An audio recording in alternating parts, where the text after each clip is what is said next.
नमस्कार दोस्तों, फिर से आपका स्वागत है हमारे यूट्यूब चैनल पे।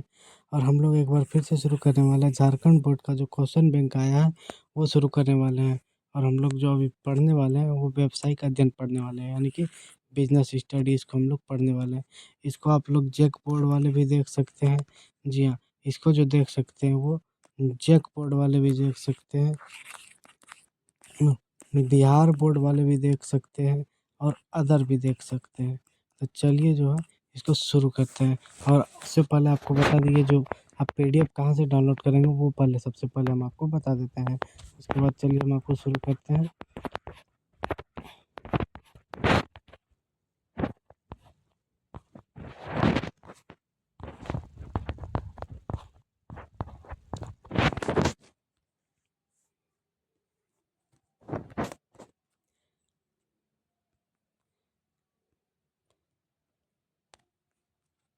आपका जो पहला जो चैप्टर है प्रबंध की प्रकृति एवं उसके महत्व, तो उसका पहला क्वेश्चन आपका जो चैप्टर है वो प्रबंध की प्रकृति है।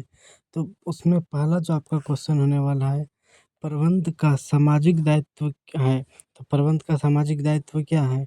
सभी के प्रति है, कर्मचारियों के प्रति भी है, सरकार के प्रति भी है और केवल उपभोक्ताओं के प्रति।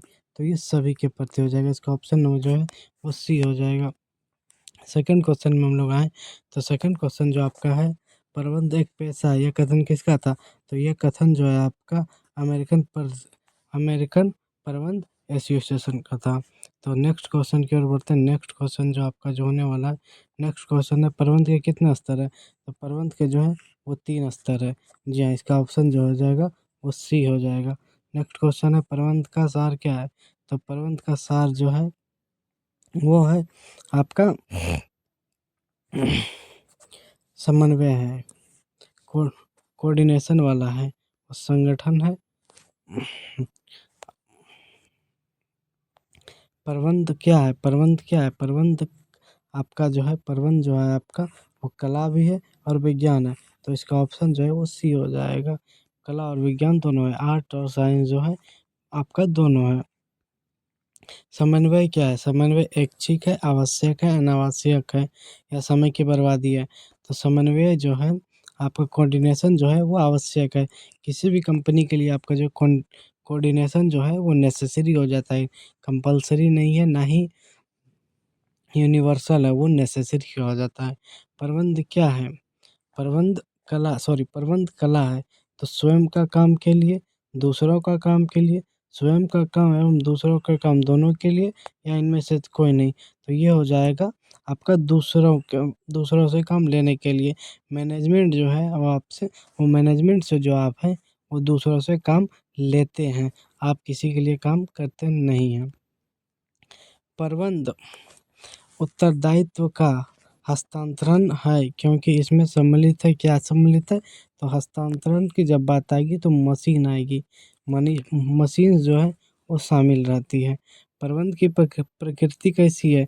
तो प्रबंध की प्रकृति जो है जन्मजात रूप में भी होती है, अर्जित भी की जाती है। तो ये दोनों हो जाएगा। तो इसके जो लास्ट क्वेश्चन जो इस चैप्टर का होने वाला है, प्रबंध का कर्मचारियों को सर्वाधिक प्रेरणा देने वाला कार्य क्या है? प्रबंध का जो कर्मचारियों को क्या हम दे सकते हैं सबसे ज़्यादा? सेटिस्फेक्शन तो नहीं दे सकते हैं, संगठन बार बार हम नहीं बना सकते हैं, बार बार जो हम दे सकते हैं वो मोटिवेट।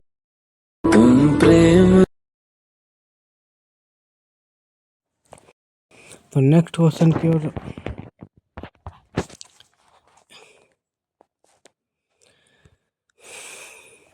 इसका जो है अभिप्रेरणा जो है हम बार बार मोटिवेशन जो है हम बार बार दे सकते हैं। इसका जो ऑप्शन हो जाएगा वो बी हो जाएगा। चलिए नेक्स्ट चैप्टर की ओर बढ़ जाते हैं। नेक्स्ट चैप्टर में जो आपका होने वाला है वो है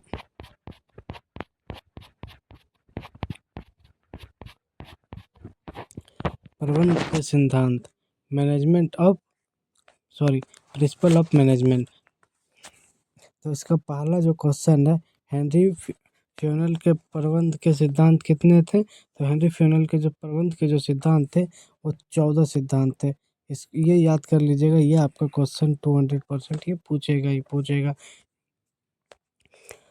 तो प्रबंध के सिद्धांत कैसा था? प्रबंध का जो सिद्धांत होता है वो कैसा होता है? गतिशील होता है, लोचशील होता है, सार्वभौमिक होता है, या इनमें से सभी होता है? क्या होता है? डोमेस्टिक होता है, फ्लेक्सिबल होता है, या यूनिवर्सल होता है? तो ये जो है ये ऑल ऑफ दिस होता है, सभी होता है। फ्लेक्सिबल भी होता है, डोमेस्टिक भी होता है और यूनिवर्सल भी होता है, क्योंकि सिद्धांत जो है वो सभी पे काम करना चाहिए। परंपरागत नेक्स्ट क्वेश्चन जो आपका है, परंपरागत प्रबंध में श्रमिकों को मजदूरी दी जाती है। तो परंपरागत जहाँ आ जाता है वहाँ पर जो है ट्रेडिशनल मैनेजमेंट में आपको जो मजदूरी दी जाती है वो कम दी जाती है। इसका जो ऑप्शन हो जाएगा वो ए हो जाएगा, लो हो जाएगा। नेक्स्ट क्वेश्चन जो है आपका है, वैज्ञानिक प्रबंध से श्रमिकों को क्या मिलता है? वैज्ञानिक प्रबंध से यानी कि साइंटिफिक साइंस वाली सीधा सीधी समझो आप। वैज्ञानिक प्रबंध से श्रमिकों को क्या मिलता है? लाभ मिलता है। वैज्ञानिक प्रबंध के पिता है, तो वैज्ञानिक प्रबंध के पिता कौन है? तो वो टेलर है। वैज्ञानिक प्रबंध के पिता जो हैं वो टेलर हैं।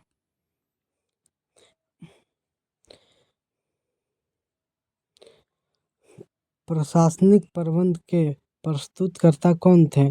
तो हेनरी फ्यूनल थे। हेनरी फ्यूनल जो है वो प्रशासनिक प्रबंध के प्रस्तुतकर्ता थे।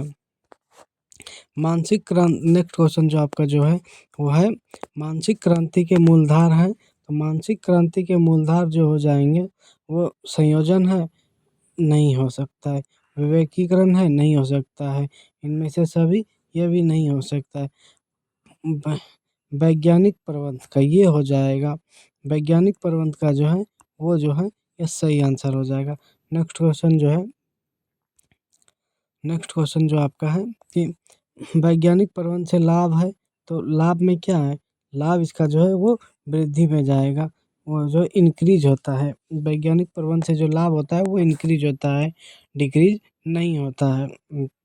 हेनरी फ्यूनल का जन्म कहाँ हुआ था? तो हेनरी फ्यूनल का जो जन्म हुआ था वो फ्रांस में हुआ था। ये याद रखिएगा, ये आपका 200% हो सकता है कि पूछेगा ये क्वेश्चन। ये क्वेश्चन जो है आपका वो 200% पूछेगा आपका, 200%। आप एक लिख के ले लो। नेक्स्ट क्वेश्चन जो इस चैप्टर का हमारा होने वाला है, वैज्ञानिक प्रबंध के उपभोक्ता को जो मिलता है वो लाभ मिलता है, वो जो है वो लाभ मिलता है। तो इस चैप्टर से भी हमारा सारे क्वेश्चन एमसीक्यू का खत्म हो चुका है। तो चलिए हम लोग नेक्स्ट क्वेश्चन की ओर देख लेते हैं, नेक्स्ट चैप्टर की ओर। तो हमारा जो नेक्स्ट चैप्टर है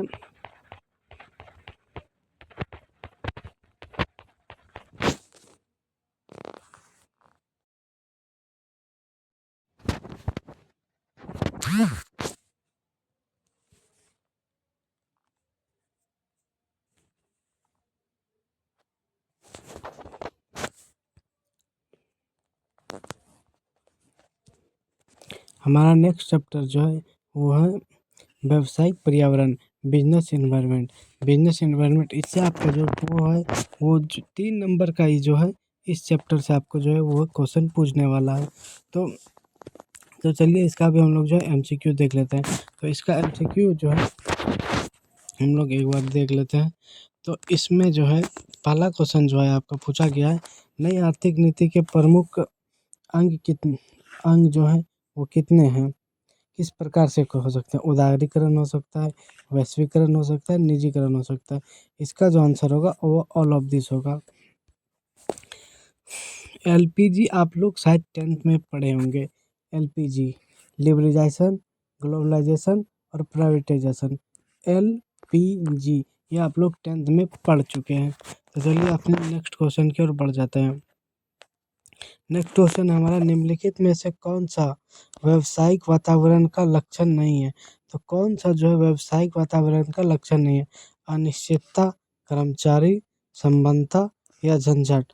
तो इसमें जो है व्यावसायिक वातावरण में जो है वो कर्मचारी नहीं आता है, एम्प्लॉय जो है वो नहीं आता है व्यावसायिक वातावरण में।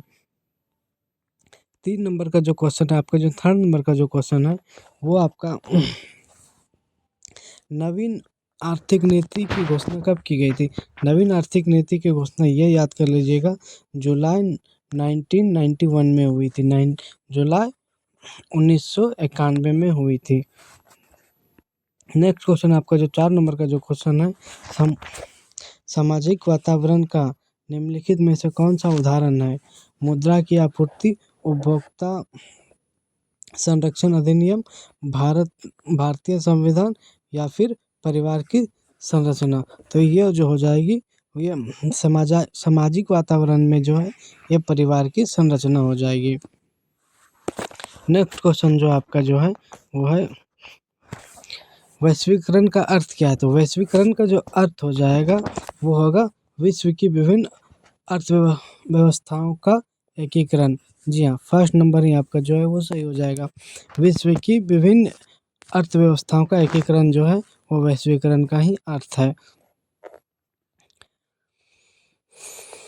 नेक्स्ट क्वेश्चन जो आपका जो है, उदारीकरण का अर्थ क्या है? तो उदारीकरण का जो अर्थ हो जाएगा वो है विश्व की विभिन्न अर्थव्यवस्थाओं का एकीकरण। ये तो आपका वैश्वीकरण में आ जाएगा। तो लाइसेंस की आवश्यकताओं एवं अनियंत्रण को आसान करना। तो इसका जो आंसर हो जाएगा वो बी नंबर हो जाएगा, इजी लाइसेंस रिक्वायरमेंट हो जाएगा। 7 नंबर का जो आपका क्वेश्चन हो जाएगा, व्यवस्था के आर्थिक वातावरण को डैश प्रभावित करती है। तो ये जो है ये आर्थिक प्रणाली जो है ये प्रभावित करती है। आर्थिक जो प्रणाली है, इकोनॉमी सिस्टम जो है, आर्थिक जो प्रणाली है वो जो है इसको प्रभावित करती है। नेक्स्ट क्वेश्चन की ओर हम लोग पढ़ते हैं, व्यावसायिक वातावरण को मदद नहीं करता है। तो कौन मदद नहीं करता है? तो अनिश्चितता जो है वो मदद नहीं करता है। नेक्स्ट क्वेश्चन जो हमारा जो है फिर से 9 नंबर की जो क्वेश्चन है, भारत की उदारीकरण की नीति नहीं, भारत की उदारीकरण की नीति रही है। तो नीति इसमें कौन रही है? तो सफल रही है। भारत की जो उदारीकरण की जो नीति रही है वो सफल रही है। ये जो है ये सफल रही। एक बार हम बोलेंगे कि आप एक बार जो है उदारीकरण का जो टॉपिक है एक बार अच्छे से पढ़ लीजिएगा। उदारीकरण से आपका 1 नंबर का क्वेश्चन जो है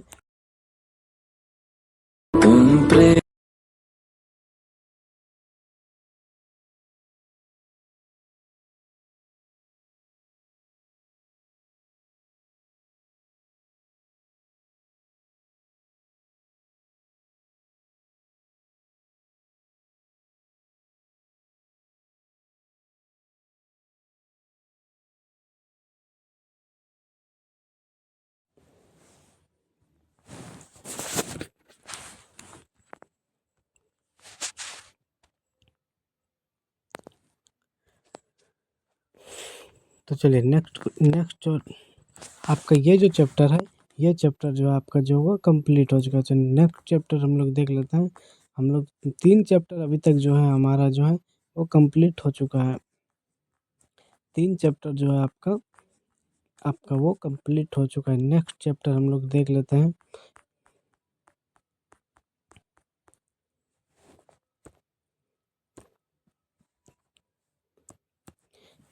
3 चैप्टर हम लोगों ने अभी तक जो है वो ख़त्म कर लिए। 3 चैप्टर 1, 2 और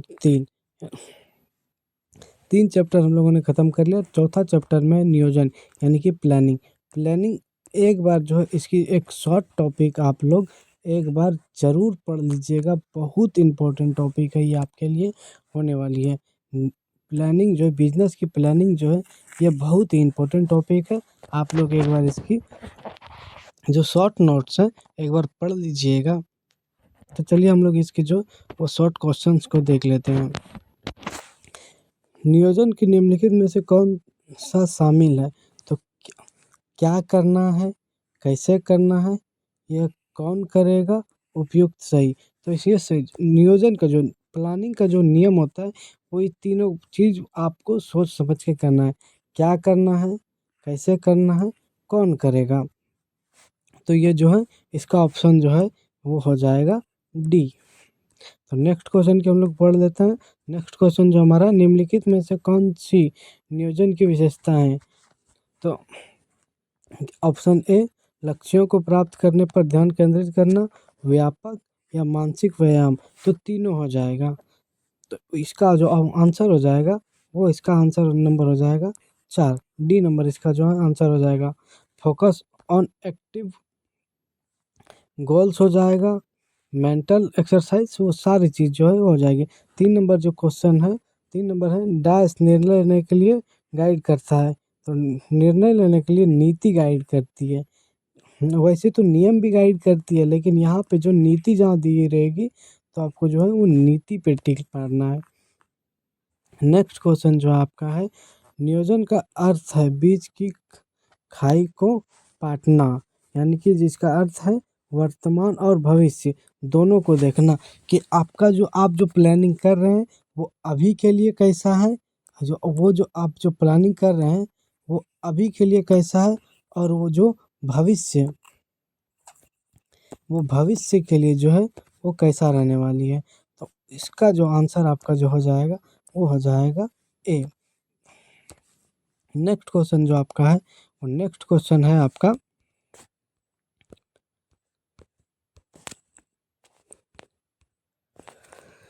निम्नलिखित में से कौन सा कारक नियोजन के महत्वपूर्ण को दर्शाता है? तो नियोजन का महत्वपूर्ण को दर्शाता है कार्य की एकता और कर्मचारियों को प्रयासों की दिशा की एकता। तो ये दोनों हो जाएगा, ये जो है ये दोनों हो जाएगा, ये जो है ये दोनों हो जाएगा। तो चलिए हम लोग नेक्स्ट क्वेश्चन देख लेते हैं। नेक्स्ट क्वेश्चन जो है हमारा है,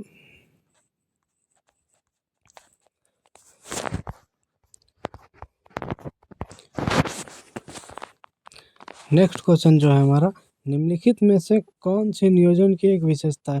तो नियोजन की जो विशेषता है वो नियंत्रण करना भी है, भविष्यवादी भी है, और एक मानसिक व्यायाम भी है। आप क्या सोच रहे हैं वो आपकी, यह आपका प्लानिंग है। आप कैसे उसको नियंत्रण करेंगे ये भी आपका एक प्लानिंग में ही आता है।